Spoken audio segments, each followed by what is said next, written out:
Good morning or afternoon to everyone. This is Sarah Jimson with CQL, and we're very pleased to present today a webinar in our series on behavioral health. We have Cherene Allen-Caraco, who is the director of McPromise, and she will be sharing with you today some information on wellness planning and recovery tools. We are recording this webinar and it will be available for later view, and we'll send you a link to that over the next few days. We will be open to taking questions. There is a question box in which you can type questions into, and I will present those to Cherene at the end of her presentation. Thank you, Cherene, for being with us, and I'll hand over to you. Great. Thank you, Sarah. Hello to everybody. Thank you so much for spending your lunchtime with us for our next Lunch and Learn Brown Bag series. And this one is going to focus on wellness planning and recovery tools. And what we're going to do throughout this hour is really start challenging this paradigm of mental health means mental illness. And how do we start shifting away from an illness perspective to a wellness perspective? One of the things that we have learned, I certainly have learned in over 20 years of working with people who experience emotional distress, is that if we continue to plant and feed and water illness, we grow illness. But if we really focus on wellness and support people to have well lives, it's amazing how people respond and how we see wellness all around us. So that's what we're going to talk about. I do want to say that this one presentation is truly around 15 individual trainings wrapped into one. So this is going to be a snapshot overview of a variety of different topics. Obviously, we can't go in depth because it's a webinar, but each of them really is its own training. And as usual, I probably have provided you with more information than we can cover, but the PowerPoint will be available to you because I know a lot of you have downtime and you have nothing better to do than read your PowerPoint. So with all that being said, let's get started. For those of you who have been on presentations with me before, you know a couple things about me. The first is that I work for CQL as part of my role. I work with really sort of specialized projects for systems that are working to become co-occurring competent for people that have mental health, substance use, and co-occurring intellectual, developmental, or other disabilities. So I do specialized projects around behavioral health as well as co-occurring health. I'm also the CEO of Promise Resource Network. It's an agency that I actually started 9 years ago, and we are a bit of a safety net in our community for people who have very complex challenges that don't respond to traditional treatments or traditional approaches. So the folks that we work with are typically people that have mental health, serious and persistent mental health diagnoses, along with experience with incarceration, homelessness, substance use, and some folks have also developmental or intellectual disabilities. So we do a lot of work in our local community trying to find creative ways to engage and support people differently that have different needs. All of you know, if you've been on this with me before, that I'm also a person in recovery for 27 years. And I say that with every presentation that I do because I, for a long time, shied away from talking about my own experience with mental illness and decided that anytime I do a presentation, I was not going to shy away from that because I find that by talking about it, it demystifies some of the ideas and thoughts around mental illness and what people who experience emotional distress are like. So I do bring that into the lens of the presentations that I offer. So just to start out with, one of the things, this is an illustration that obviously did not come from me, but I thought it was a really nice example of what it's like within our treatment system when somebody comes in with a mental health diagnosis. And what ends up is your life becomes really dominated by symptom management and diagnoses and medication compliance. If you think about the lives of people that you know or support that come into the system, typically it's surrounded by treatment programs, group therapy, individual therapy, med management, residential programs, day programs, and all of those things are designed because the person has an illness. And that's what I mean when I say when we surround people with illness and we plant and water it, there really becomes no room for other parts of the person's life because everything we do ends up being about our diagnosis. And so this is a beautiful illustration, I think, of what can happen if we continue to focus on the illness part of the diagnosis. When we think about a life of wellness, a life of recovery, it looks more like this. It looks like the mental health is a part of the person's life, and so is treatment.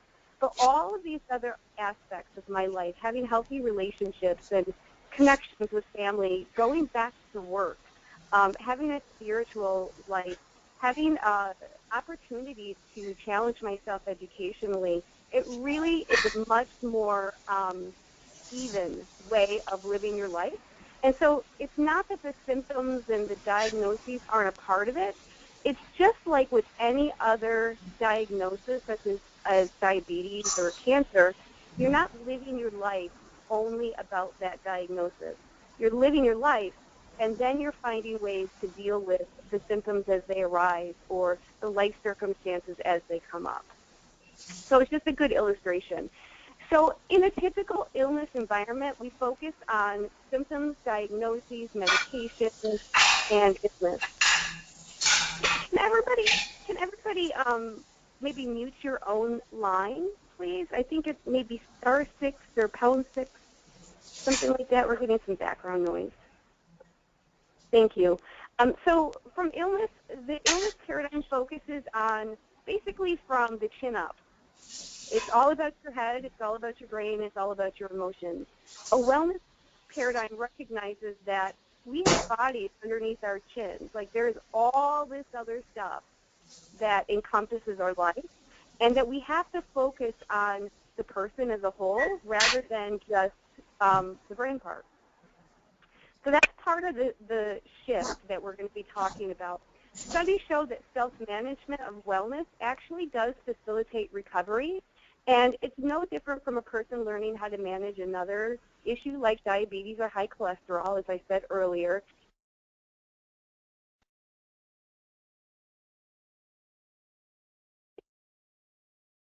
There we go. I was muted for a minute. It really is about learning how these things impact you, what makes it worse, what makes it better, and then learning how to take back control of your life, whether it's your emotions, whether it's your mind, whether it's your life circumstances, whether it's your diabetes.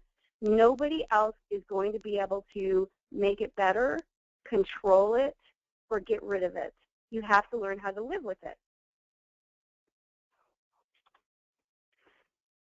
So the definition of wellness self-management, I have just 4 different points here. It's having a sense of control over your life and your future, including control of your wellness.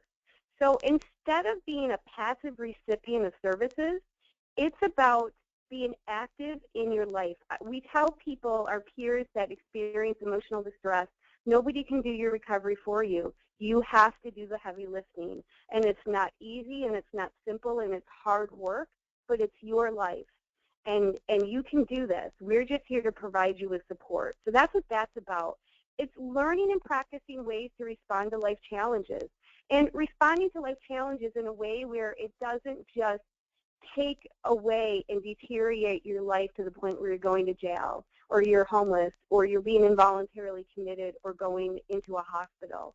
It's learning how to respond and flexing some of those well muscles that we have to be able to respond to difficult situations as they arise. As human beings, everybody has challenges. It's how we respond to them that can be the difference between illness and wellness. It's also developing your personal resiliency, reducing likelihood of relapse, or if relapse occurs, how to not let it get as extreme as maybe it once was. And it's about using self-care to enhance your own emotional wellness. So that's a big part we know about wellness planning. There are several resources I'm going to share with you. One is called the Wellness Self-Management Workbook. So one of the questions that I get asked is, how do we support somebody to develop their own wellness skills? And here's an example of a workbook. This is actually called the Wellness Self-Management Plus. There are many examples out there. Most of them are free. There are some that you can also pay for. But it helps people in first person walk through their own life and really develop some insight. So this one, for example, focuses on hope, choice, involvement, and recovery. And I'm going to go down to just show you a couple of things about this workbook. So starting with the overview. So obviously recovery is a big piece of it, understanding what I want in my life and my aspirations. So many times we meet people and we ask them their goals and they say, I don't know, or I don't have any. Well, if you have never been truly given the opportunity to become exposed to possibilities and explore who you are outside of your illness, those are typically the responses that we would all have. And so this is about helping people explore those things again. The things when I was asked 7 years old what I want to be when I grow up, that's what we want to tap back into in somebody's life before it got interrupted by illness and disease and hospitalization. Understanding what helps and what hinders in your own recovery, and how things like substance use can be helpful but also can be very harmful, and knowing when you're ready to change and getting ready for that shift. It's about support in recovery, culture, self-help, peer support, sexuality. So that just gives you an idea. And just to show you a couple of the pages, it's a workbook. So people will go in and there will be some basic information about a particular topic. This one is designed as a group. It can be done individualized. And then there are actually worksheets that go along with it. So here's an example. Thinking about your personal beliefs, traditions. The questions below relate to you. What are your values, your beliefs, your traditions that you actually grew up with? What role does religion and spirituality play in your life? What describes the neighborhood you lived in? So again, this is just an example of how we can support people to start thinking about their life and taking back control of their life through self-awareness and personal knowledge. And then you're also going to see that there are a bunch of skills and strategies and things that people come up with themselves or in support, action steps that they're going to take to build up their own wellness resiliency. So it's a great example of a tool that is out there, that is free, that as providers you can certainly introduce people to help build up their wellness self-management skills. So how is a wellness approach different from a stabilization, functioning, and maintenance approach? And I'm going to go through this list, and then we're going to highlight for the rest of the presentation a few of these, digging just a little bit deeper. A wellness approach looks at different dimensions of wellness, and we build up the support and the skills in all of those dimensions of wellness, and I'll show you what those dimensions are next.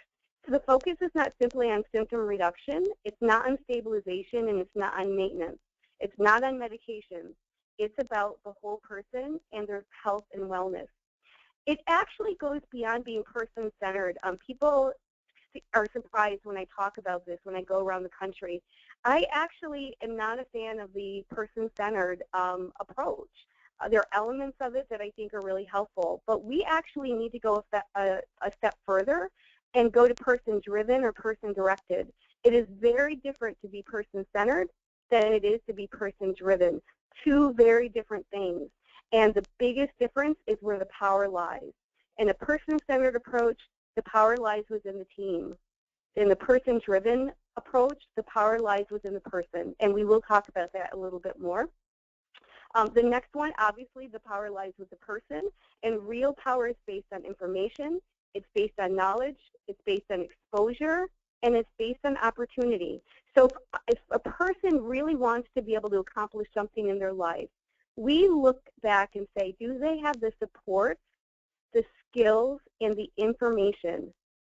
Do they have the exposure, and do they have the opportunity to try out these new things? And if the answer is no, that's going to be the same goal for the next 10 years. So we need to build up these other options for people to be able to realize their goals. The next one is that risk is actually a positive thing in a wellness-based system. It's not negative. It does need to be calculated just like all of us take calculated risks in our life. This can be very difficult within provider communities. I actually just came from a different state, met with a provider.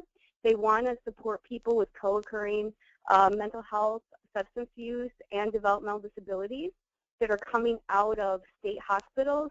And they started out with a plan to truly surround the person almost in lockdown in a housing program, and that they are being monitored and they're being managed and all of the other things. And people are not interested in going to a program like that because they feel like they're being incarcerated and they're being consequenced for having these other life challenges. And so the agency is in the process right now of figuring out where does the dignity of risk come in, and as an agency, how do we support risk without negatively impacting the organization? It's not an easy thing to do as an agency, but I'm working with them to try to figure this out for themselves. Wellness includes self-awareness, self-esteem, and identity that are beyond that of being a patient, a client, or a consumer. This is a big one, this next one. The focus is on healing rather than behavior or symptom management. Over 90% of people that come into our system have experienced trauma, and that is in the form of neglect, sexual abuse, physical abuse, vicarious trauma by living in environments that were abusive, being in situations where there are gang activities and witnessing violence. And we're recognizing that the manifestation of trauma looks like what we call mental illness. The symptoms are really the symptom of trauma rather than a symptom of a disease that cannot be treated. And so in the behavioral health community and the IDD community, we're starting to truly understand the impact of this trauma and that we need to have healing environments rather than paternalistic environments that re-traumatize people. That's another one we'll talk about in a little while. We want to plan for wellness rather than illness, and there are several ways to do wellness planning. I'll expose you to one or two. And the expectation is that the person absolutely will recover. The expectation is not stabilization, and it's not maintenance, and it's not functioning. The expectation is thriving in a wellness-based system. You will, you can have the life that you want. What supports do you need in order to get there? If we have a system where the goal is stabilization, people will go back and forth between stable and ill, stable and ill. And we see this as a cycling. People go from hospital to a treatment program where they get stabilized on their meds, then they relapse and they go back to hospital, they get stable, they go to the treatment program, they relapse, they go back to the hospital. So that's the cycle of illness stabilization. Part of the reason why we have that is because we have a system that is designed around illness and stabilization. It's not designed around wellness, healing, health, and recovery. And so we really need to go into this believing and knowing that people can thrive. The person defines their own recovery and their wellness. We don't define it for them, which means that we have to ask the right questions. We have to truly listen to what people are saying, and then we have to honor their personal definition, even if it's not our definition for them. And then the focus is on quality of life. It's not on clinical or functional outcomes. So clinical outcomes is really symptom reduction or stabilization. Functional outcomes are more of, I will learn to tie my shoe and make my bed. Quality of life outcomes are about going back to work, having a worldview, an identity, being a homeowner, having relationships that fuel me, having money so that I'm not living off of subsidies, pursuing my education. So those are some of the things that we'll dig a little bit deeper down now. The first one I told you is that a wellness approach is based on different dimensions of wellness. This comes from SAMHSA. It's the 8 dimensions of wellness, and it's an illustration of basically holism. So we know that the emotional health is part of it. People come into our system, behavioral health, because of emotional distress. And part of our role is to support people to build their emotional health and wellness. Sometimes we do that, though, and we focus only on that and not on these other things. There's also financial freedom and financial health that we all want to enjoy. With financial freedom comes a level of personal authority and power. It comes with having social value and roles. It comes with having a home of your own that's not temporary, it's not transitional. You can paint your room, you can color your room, you can decorate it any way you want because it's your home. You can have a vehicle so you're not waiting for transportation from somebody else. So building up that financial wellness is a huge piece of a wellness approach. Social, developing those connections with other people. One of the things that we really focus on in social relationships is it's not one-sided. So many times folks who experience emotional distress are used to being the client. They're used to being the ones to receive, if you will. And social relationships are mutual. They're reciprocal. So it's not just about receiving. It's also about giving. And so we want to expose people to the fact that if you want a strong relationship, you want your family to be able to do things for you, well, what are you doing for them? What are you doing for your friends? What are you doing for your community? Because it's a two-way street. Believe it or not, it's not all about us. And unfortunately, with the experience of mental health issues, sometimes it can be a disease of self-focus. And so we want to support people to take themselves out of that and use that energy to think about others and support others. It's a spiritual connection, whatever that means to the person. Some people it's religion, some people it's not religion at all. But really being able to help people explore their spiritual selves and what that means to them. It's occupational. I don't need to get too deep into that. For those of you who went through my last webinar, you know how I feel about employment and underemployment, unemployment within our community. Huge, huge problem. It's a big social problem, and it's a big problem for the folks that we serve. And so we need to start really investing in people to go back to work and build up their career. It's about physical health. So obviously we're recognizing that the integration of physical wellness and emotional wellness is vital. There have been many studies out that demonstrate people with mental health issues live a lot less longer lifespans, 16 to 22 years, than their peers without mental health issues. There's a lot of reasons for that. Some of them are lifestyle, some of them are poverty related, some of them are lack of access and neglect of the physical self because we focus a lot on the mental self. Intellectual, we need to be able to stimulate our brains. I say this when I see people sitting in a day treatment program or a hospital and they're sitting in the corner with absolutely nothing to do or playing with blocks or something that is just offensive in my world. When we do not have opportunities to flex our brains and to stimulate the parts of our brains that assimilates information and makes decisions, our brain will atrophy, just like our body. If you don't use it, you're going to lose it. And so the wellness self-management is an example.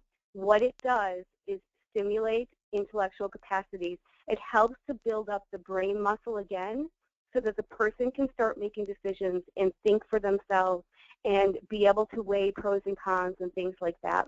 And then the last one is environmental. And those are environments that are healing, that are supportive, that are pleasant.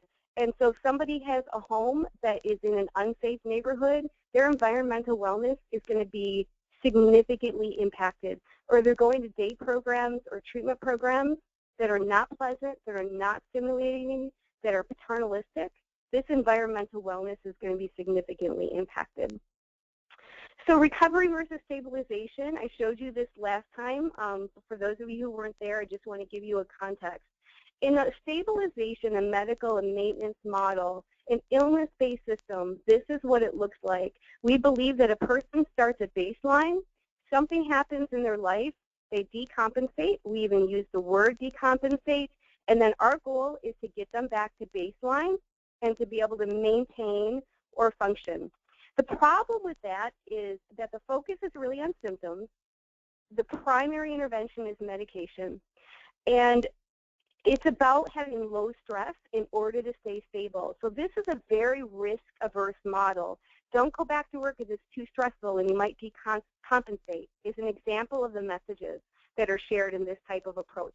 The second issue with this is there's no place else to go in your life but maintain. It's to function.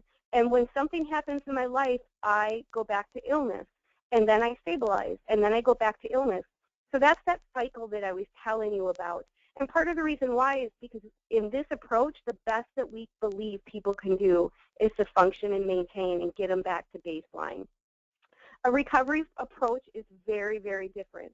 It says that people experience distress, but the stress is part of the learning and growing process, and that we all have plateaus where we have taken all we can in and we need to try out different things and learn different things. And then we have some distress, and part of that distress is learning, oh, that doesn't work for me, or learning what I would do differently. The expectation, though, in a recovery, a wellness approach, is that over time, I actually get better, and that my life can be full and rich, and I can thrive. And so the goal is not to get you back to maintenance. The goal is to help you live the fullest life that you possibly can. And instead of thinking about it as decompensation,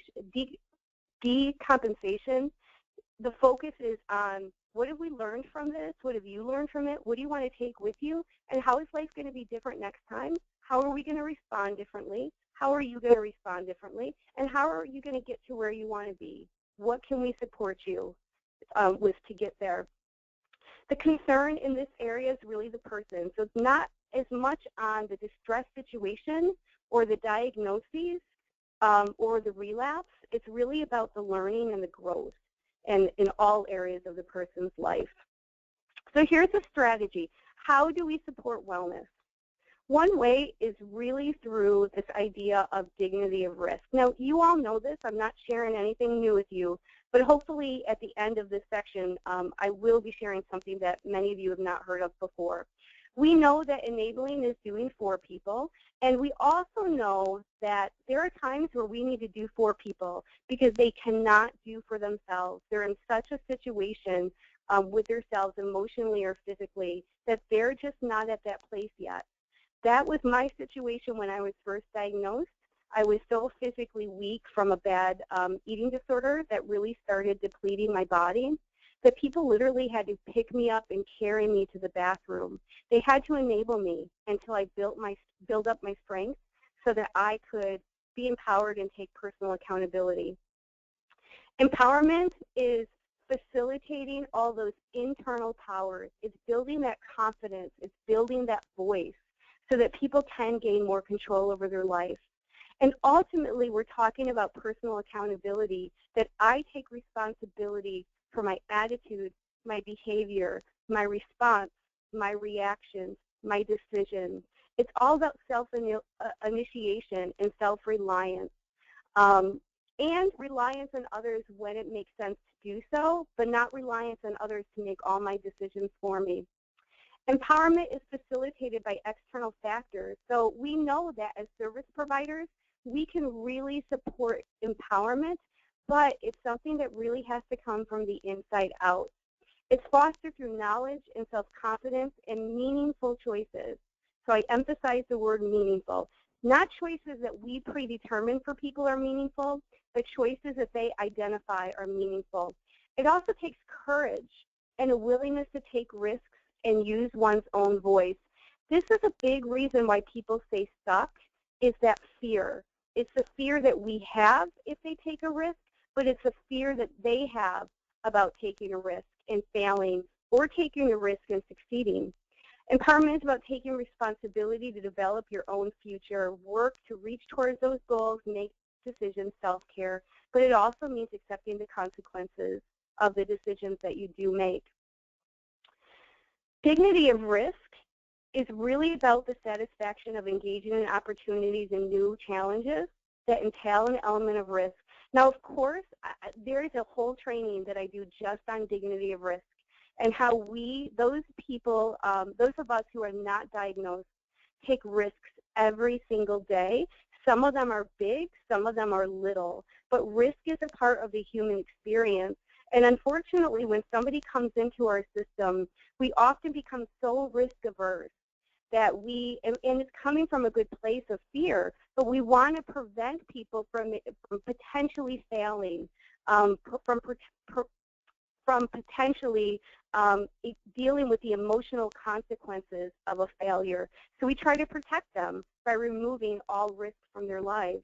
But we know, of course, that any progress that we make entails an element of risk. We wouldn't have the internet, we wouldn't have the printing press, we wouldn't have the automobile, all of these things, if people were not willing to take a risk and fail and try again and again and again. So as providers, obviously I can't get into how to do this, but I will say this.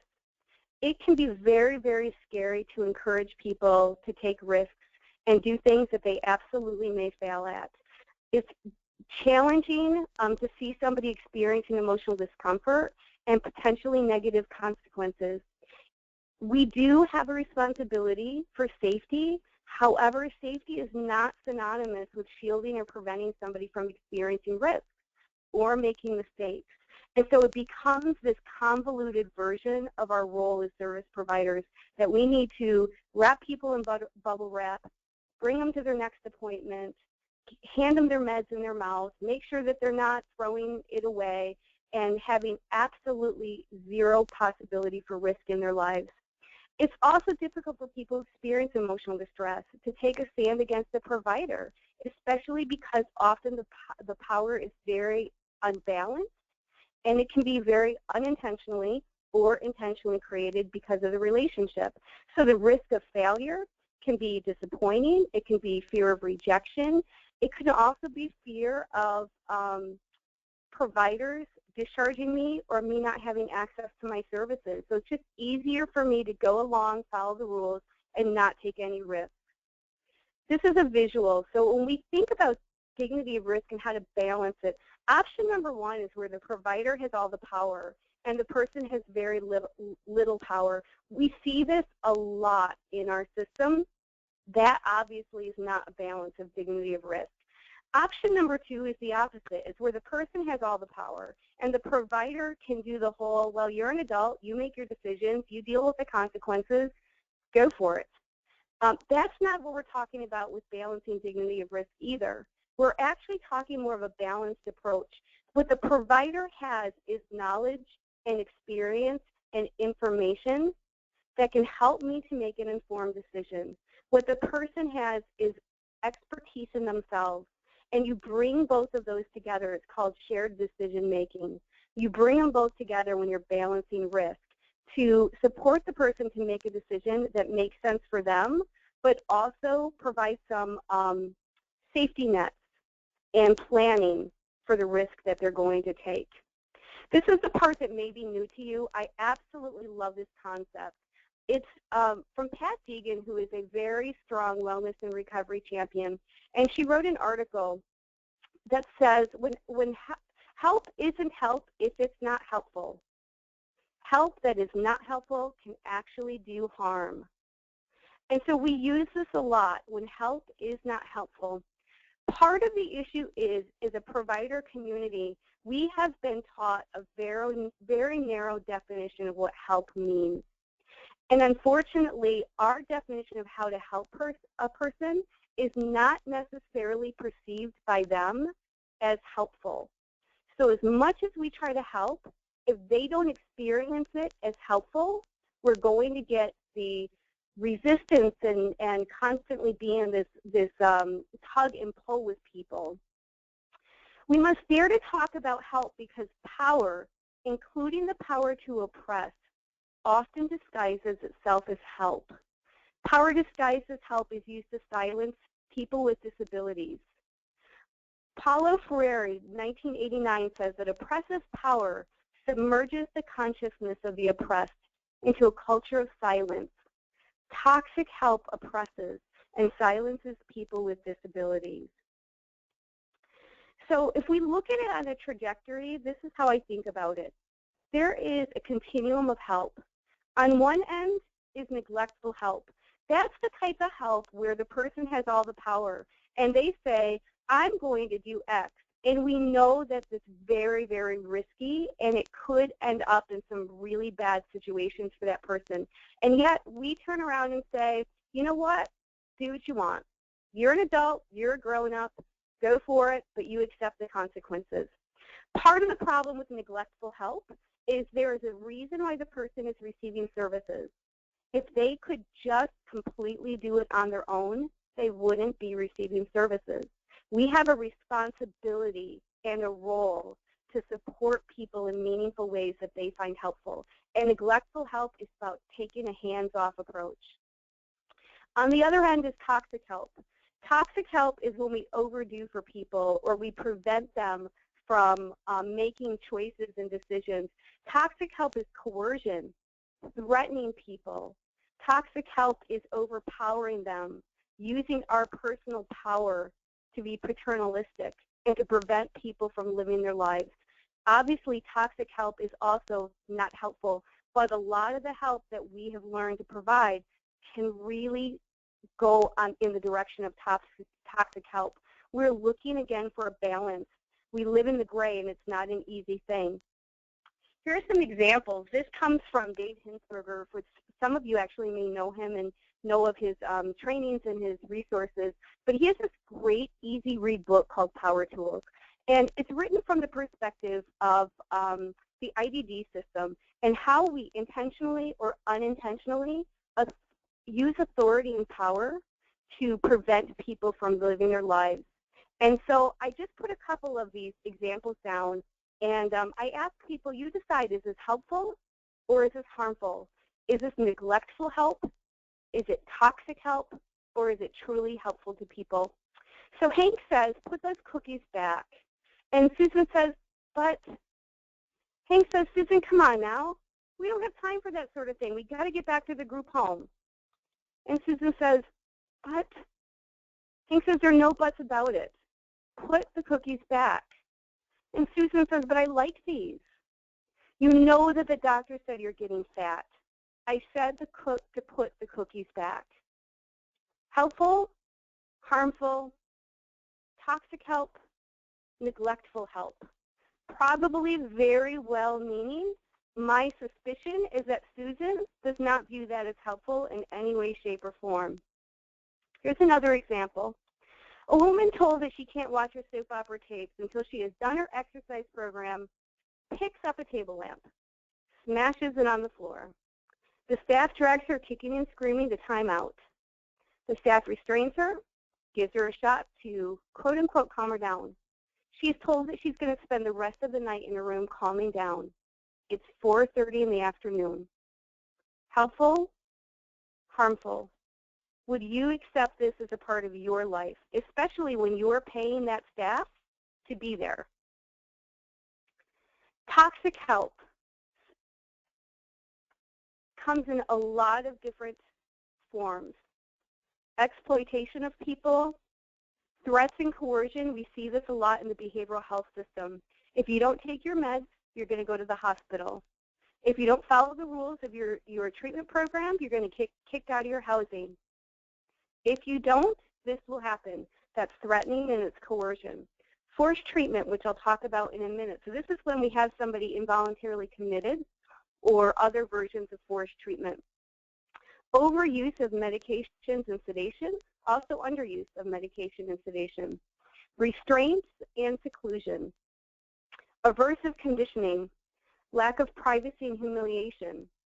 Locking of cupboards, pantries, and refrigerators. Lack of decision-making.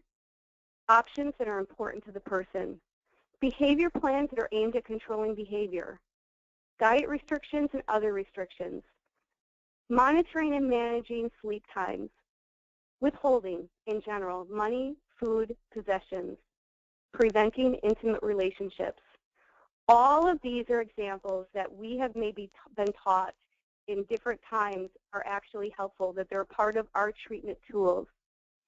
And what we have learned over time, that this is actually very harmful to people, that people who don't have a lot of continuity and security to start out with have even less when we use these approaches with them.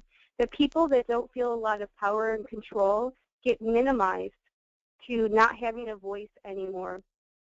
That people will just go along with the plan and not have an opinion because they're afraid they're going to get kicked out of treatment.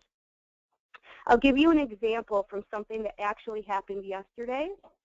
I had a CEO of a large homeless outreach and housing program call me yesterday and say, can I please meet with you?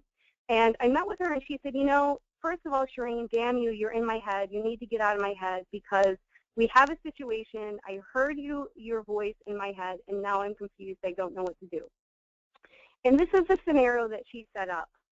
We have a woman in our community who lives in a tent city. For those of you that don't work with people experiencing homelessness, there are communities of people who live on the land that set up in tents, called a tent city, who choose to be homeless for different reasons. So this is a woman who lives on the streets in a tent city. She has a dog that she absolutely loves. It's a beloved dog. They've established a relationship with her over time. It's been a positive relationship, but she has been in and out of jail for the typical misdemeanors that somebody experiences homelessness goes to jail for. So public urination and trespassing and things like that. She's somebody that has a diagnosis of paranoid schizophrenia. And the situation is, the CEO said, we're thinking about having her involuntarily committed at this time. And I heard your voice in my head that said, wait. Before you go into coercion, before you go into forced treatment, take a pause and really think about the situation. Is it helpful or is it harmful? And so I was asking her more about this woman, and this is the situation. This is a woman who was sold into the sex slavery world. So she obviously was abducted. She obviously was a victim of sex trafficking. Not a coincidence that she decides to live on the streets when she has been confined for most of her life. So we know that part of the reason that she experiences what she does around homelessness is a choice because she doesn't want to be confined. Well, this agency has a new intern, a young intern, and this woman is convinced that the agency is trafficking this young woman. And so she has called police, she has reported the agency. When she sees this young woman, she tries to talk to her and prevent her from walking by and trying to talk to her about getting out of sex slave industry. And so the CEO said, she's very delusional. We've never seen her this delusional before. And I'm concerned about safety. We have to involuntarily commit her. And I said, well, let's go back a little bit. When did this idea start that this young woman was being sex trafficked? And she says, well, it happened when she came out of jail and we got this young intern. So we explored it a little bit and said, is it possible that she was really triggered by being in jail because she was confined, and that this young intern actually reminds her of herself or somebody that she was enslaved with? And that she's not trying to harm the intern, she's actually trying to protect her. But her trauma is incredibly triggered right now. And what are the pros and cons of involuntary commitment? And what other options do we have? Obviously, a huge con of IVC is that she is going to be confined against her will again. And that has the potential to truly traumatize this woman. Long story short, or long, what we ended up coming up with is approaching her about the idea of training her dog to be a healing dog for other victims of trafficking or women who have been traumatized. She obviously is a person that is a strong advocate. She obviously is viscerally aware of safety. She wants to protect this intern. She knows what she experienced herself is trauma. She has a dog that she just absolutely loves and worships. Why not turn that into something that helps her develop her power rather than having her committed and rendering her powerless again? So When we're talking about these situations, sometimes the easiest thing for us to do is our go-to place becomes restraint and forced treatment and coercion and threats. But we really need to stop, pause, and think about the person and whether that will be helpful, harmful, will it be traumatizing or re-traumatizing to them. And in our profession, we have a responsibility to do no harm. If we are using these approaches and it's harming somebody, then we are not fulfilling our responsibility of protecting and supporting people to heal. What are some things that we can do about this?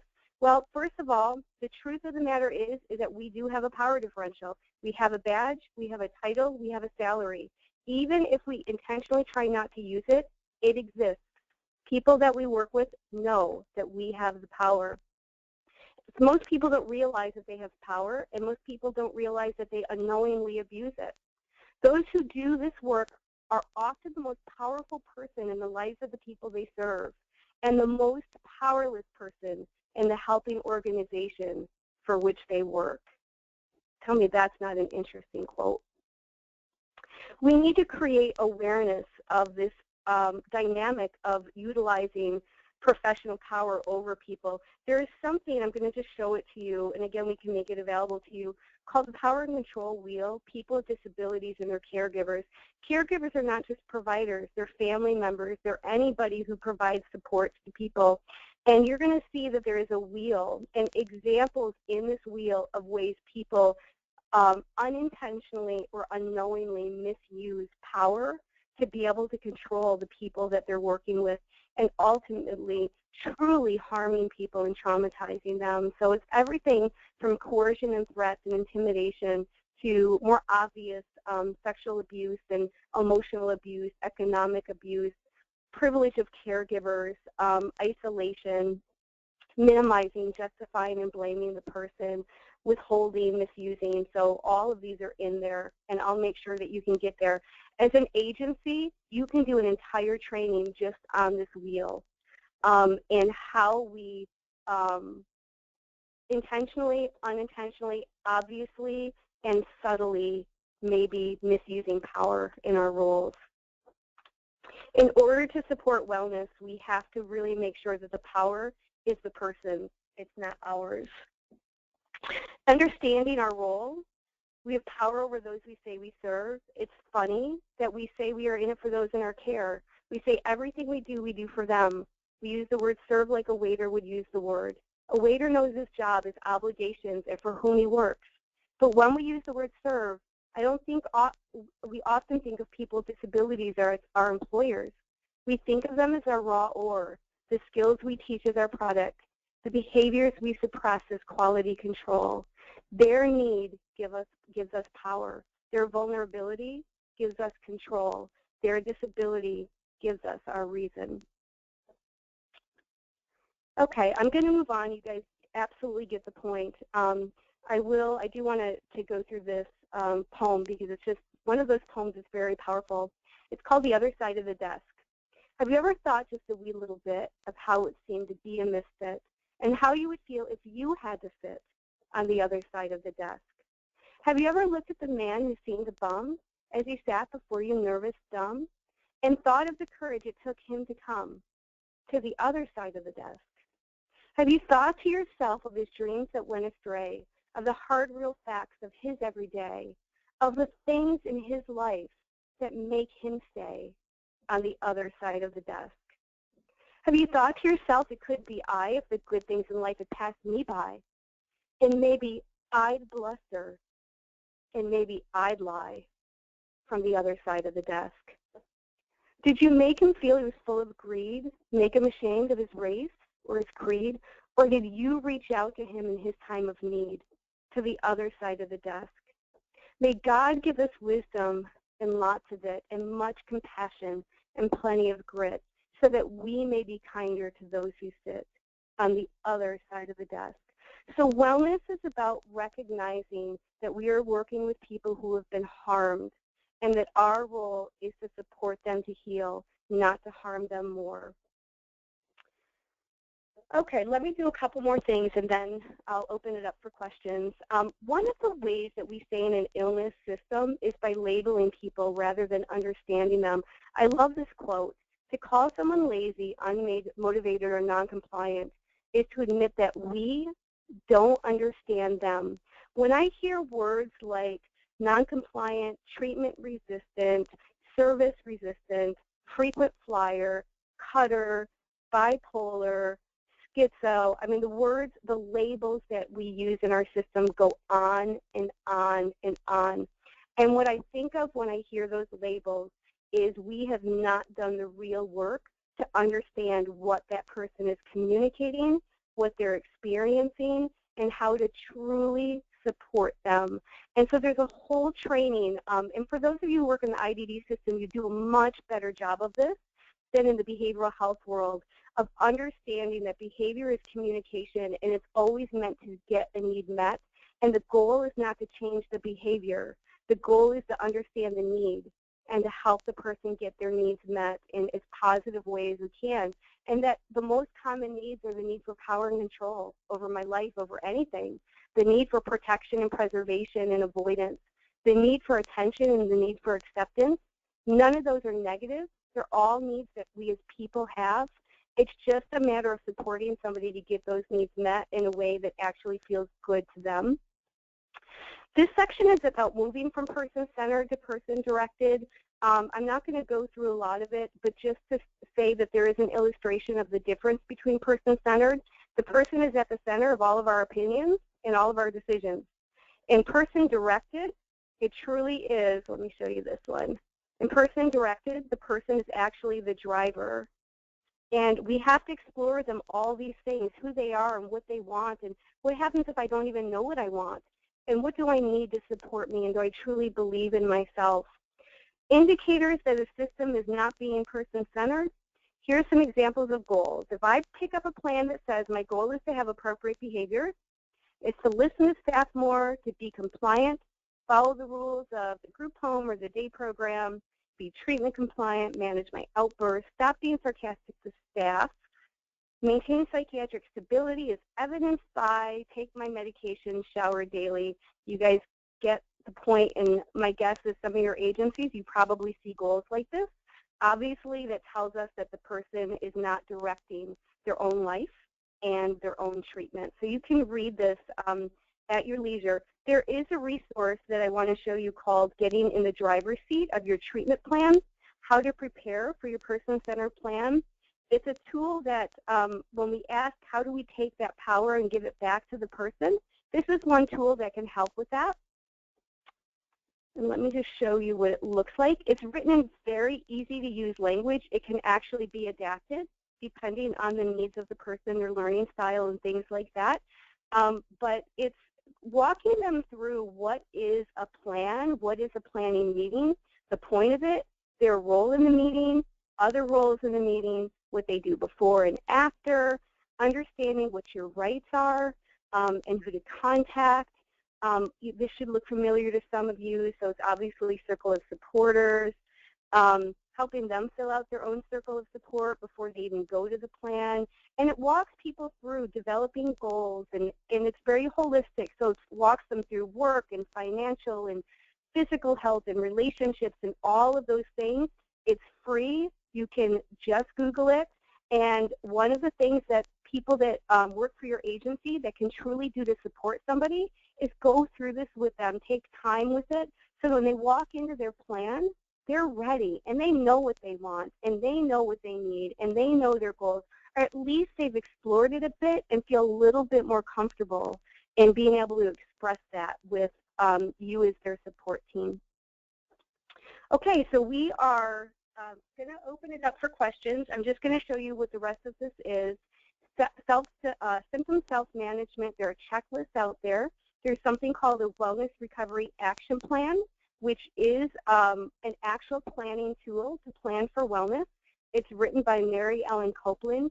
If you Google WRAP or go to the Copeland Center site, there are about 1 million versions of WRAP and Workbook. It is an evidence-based practice, and it's designed to help me to learn how to recognize and take back control when I am struggling, or the things that I need to do every day to be well. So it's just a resource. And then the rest of it is about trauma and some trauma-informed best practices, and then talking about wellness plans and the difference between a behavior plan and a wellness plan. And I've left you with, again, you'll go through all of this yourself, but I've left you with a very simple way of developing a wellness plan. It's called the 3 Ps. Let me get there. It stands for predict, prevent, and plan. And this PowerPoint will start to walk you through all those 3 places of wellness planning and how to start developing those with people. Okay, I also want to remind you of our conference coming up in October in St. Louis with CQL. With that being said, let me open it up for questions. Thank you so much. That was amazing, amazing. I think we could have probably booked a good 5-hour stint to really get into a lot of that. Always, Sarah, you know that I do that. I know you do. I love it. I love having a lot of information. It's always great. Better than not having enough. We do have one question so far. Would you be willing to share the name of the organization you're working for with regarding risk? Well, I'll tell you, it's an organization in South Dakota, and what they are doing right now is, it's called Black Hills Works, and what they're doing right now is examining the possibility of doing a program for people who have experienced homelessness, developmental disability, substance use, and mental health issues to help with the transition out of their state hospital and their state institution. So these are folks who have been institutionalized for quite a long time and have really complicated life stressors and situations. As an agency, what they have recognized is that when people come to them with those types of situations, they can't serve them well. They will try a lot of different things. It's absolutely not from lack of commitment or trying it.